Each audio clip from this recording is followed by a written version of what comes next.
नमस्कार दोस्तों, स्वागत है आपका हमारे इस नए कहानी के वीडियो में। तो कहानी को अंत तक जरूर सुनें। एक समय की बात है, एक नदी के पास एक ऊंट और एक सियार रहते थे। वैसे तो उस नदी के किनारे बहुत सारे जानवर शांति से रहते थे, लेकिन ऊंट और सियार में काफी ज्यादा अनबन होते रहती थी। दोनों एक दूसरे को खूब भला बुरा कहते थे और दोनों एक दूसरे की बुराइयां हर जानवरों से किया करते थे। कभी ऊंट सियार को सबक सिखाने के लिए तरह तरह की योजनाएं बनाता, तो कभी सियार ऊंट को सबक सिखाने के लिए तरह तरह की योजनाएं बनाता। एक बार सियार ने ऊंट को सबक सिखाने के लिए एक तरकीब सोची। वह ऊंट के पास गया और कहा, ऊंट भाई, नदी के पास उस पार वाले खेत में बहुत सारे तरबूज लगे हुए हैं। अगर हम दोनों किसी तरह नदी को पार कर वहां पहुंच जाएं, तो बहुत सारे लाल, मीठे और रस भरे तरबूज खाने को मिलेंगे और वहां से लौटते वक्त हम कुछ तरबूज लेकर आएंगे और यहाँ आकर मज़े से खाएंगे। ऊंट सियार की बातों में आ जाता है और फिर कहता है, तुम सही कह रहे हो, हम दोनों नदी के उस पार जाकर मीठे मीठे और ताज़े तरबूज खाकर आएंगे और कुछ तरबूज लेकर भी आएंगे। अगली सुबह दोनों ऐसा ही करते हैं।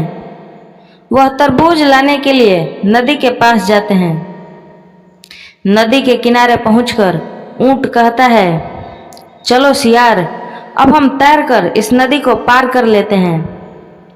इस पर सियार बोलता है, ऊंट भाई, मुझे तो तैरना ही नहीं आता है।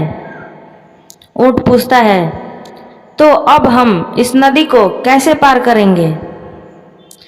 सियार कुछ देर सोचने के बाद बोलता है, मैं तुम्हारे पीठ पर बैठ जाऊंगा और तुम इस नदी को तैरकर पार कर लेना, जिससे हम दोनों नदी के उस पार पहुंच जाएंगे। यह सुनकर ऊंट सियार को अपने पीठ पर बैठाकर नदी में कूद पड़ता है और तैरकर नदी के उस पार जाने लगता है।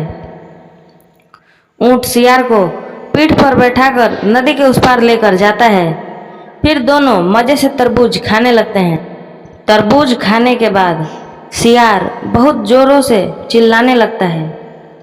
सियार की चिल्लाने की आवाज़ सुनकर तरबूज की देख रेख करने वाला किसान दौड़े दौड़े आता है।